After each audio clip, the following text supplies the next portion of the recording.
நம் எல்லோரையும் ரசிக்க வேண்டும். நான் யார், எப்படிப்பட்டவன்? அதோ இருக்கின்றதே கைலாயம்.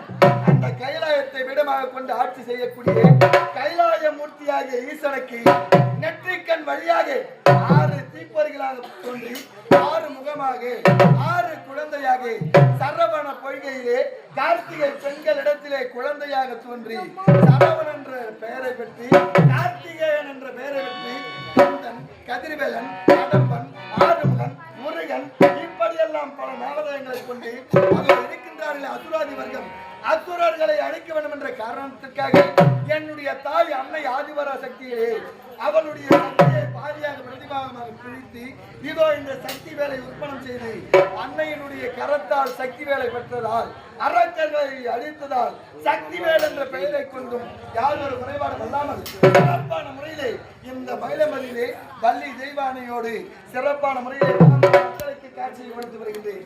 அப்படி இருக்கின்ற சமயத்திலே மூலக வாசிகளாக விளங்கும்படியான என்னுடைய பக்தர்கள் அனைவருக்குமே சென்று என்னுடைய திருக்காட்சியை கொடுத்தேன்.